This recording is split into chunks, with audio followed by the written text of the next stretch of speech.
Hey everybody, Coach Julia here with another mobility workout as it relates to weightlifting. Today we're talking all about squat depth. If you struggle getting to a low squat, right, sitting all the way down, there's a few different things we can start to troubleshoot. Everybody's different, but generally we're gonna look at what are your ankles doing, what are your hips doing, what's your upper back doing. So those are the three big things we're gonna tackle in today's mobility workout. Here's what you're gonna need. A foam roller, any size really will do. I have a kettlebell. I have a plate that I'm gonna elevate my foot on. You can use a bench for this, you can use a book, whatever you have available, and then I have a thinner band that's looped around a rack. Here we go. Okay, so the first thing I'm gonna tackle is a little bit of T-spine mobility, right? The upper part of my back that needs to stay fairly upright if I'm going to be able to sit straight down, keep my chest up, and get that full depth in the squat. So you're gonna lay down over your foam roller, and I want you to place this at the bottom of your ribs. That's where we're gonna start. We're gonna migrate up a little bit as we go. Okay, from here, my knees are bent, my feet are flat on the ground. I'm gonna start with my arms across my chest. I'm gonna tuck my chin down, inhale here, and as I exhale, I want to try to extend back without letting my head go. Inhale, exhale, head stays down, chin tucked. Next, we're going to slide your hips down and move that foam roller slightly further up your back. Same thing, chin down, inhale, exhale, get a little bit of extension. Exhale, extend. So a harder version of this is going to be doing that same thing with the arms overhead. Here's how you can start your way into it. I'm starting with that foam roller over my rib cage. I'm going to start with my arms in front of my shoulders. Head is going to stay down. Inhale, exhale, just take the arms back first. See what happens. Then inhale here. Exhale, see if you can go back a little bit. Inhale again. Exhale back. Once your arms are no longer by your ears, you're gonna stop, come back, try it again. Inhale, exhale, reach those arms back. If you can maintain this, then we start to take the upper back down. Placing the arms overhead is gonna encourage extension of that thoracic spine. So we wanna start to work on it independently, but we can actually just take your arms up overhead and your body will do a lot of that correction by itself. Okay, next thing we're gonna do here is something called a frog rock. This is just a little hip opener. We're gonna get an adductor stretch and we're going to time out breathing with it. So I'm in a kneeling position and I want my knees at least shoulder width apart, maybe a little bit wider if you can get there. You're gonna place your forearms on the ground and we're gonna find a neutral spine. So I want you to tuck your hips under. From here, you're gonna inhale as you shift forward, exhale, try to maintain that as you sit back. Inhale forward, exhale, maintain my low back, maintain my core as I sit back.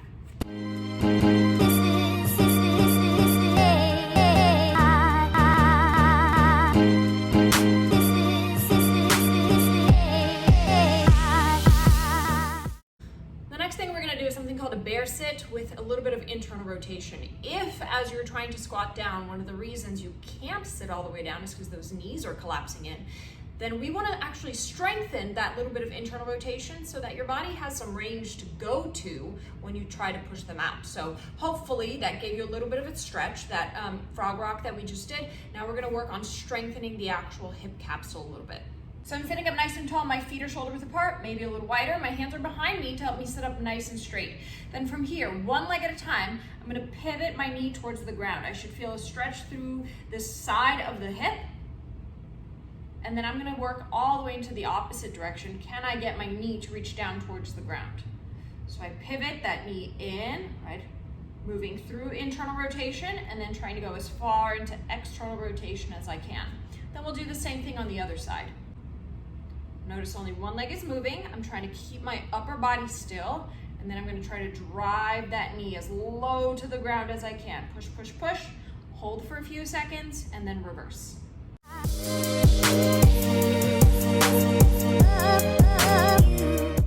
Okay, so we've tackled a little bit of your upper back, we've tackled some hips, so let's talk about ankles.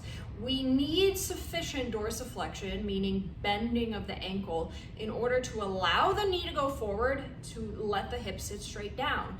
If the ankle doesn't flex, then the knees can't shift forward, everything gets pushed back. What that would look like is something like this, okay?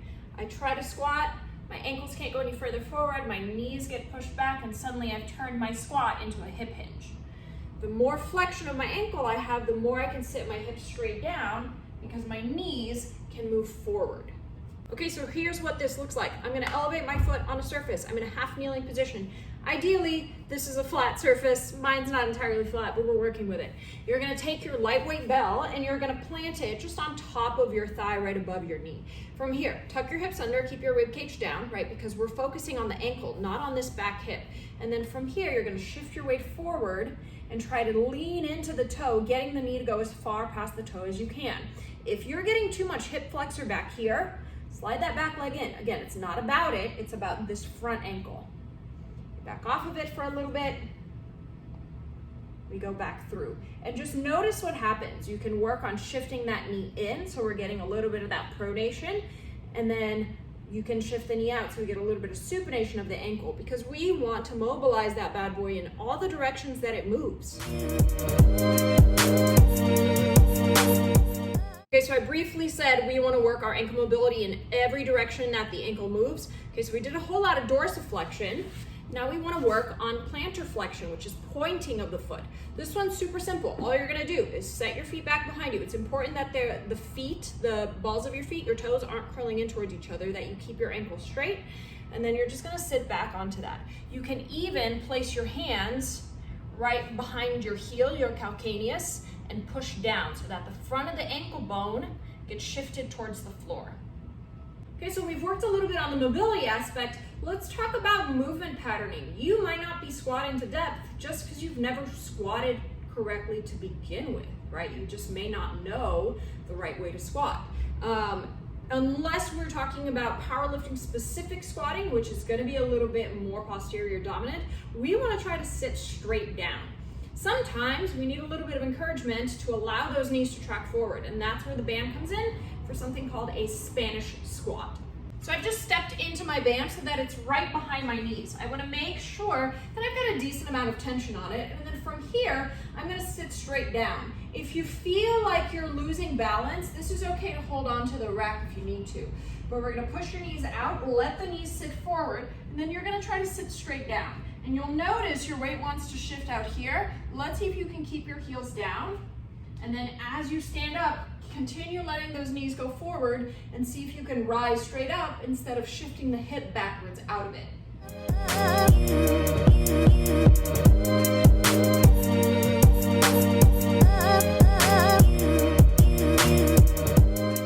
So that one's really great, again, just to give you some feedback of where your knees are in relation to the rest of your hips, if you have the tendency of shooting your butt back behind you as you stand up out of the squat.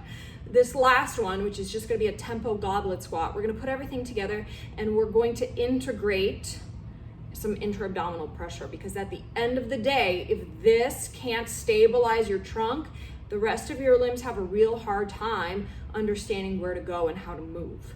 Okay, so I'm just holding onto a lightweight bell. A dumbbell works just fine with this as well. Go ahead and plant your feet where your squat stance is. So we want about shoulder width apart, a slight turnout. Everybody's a little bit different, but feet should stay flat on the ground. We're gonna go pretty slowly into this. We're gonna inhale, right, expand through your belly. Keep that bell nice and close to your body. Hold, and I want you to come down just to parallel and notice where your weight is. Then we're gonna inhale again and see if you can keep sitting. As you exhale, sit, sit, sit, sit, sit, sit, sit, sit, sit. We're gonna try to hold there. Inhale again, come back up to parallel. Notice what happens as you shift back out of it. Try to push straight through your feet. Inhale, hold. I say parallel because that's usually where my little shift is. Yours might be a little lower, yours might be a little bit higher, but wherever your body has the inclination to shift backwards, that's where we want to hold time and space. Give it time. Breathe, create tension through your trunk, and then see if with the exhale we can start to sit down a little bit deeper.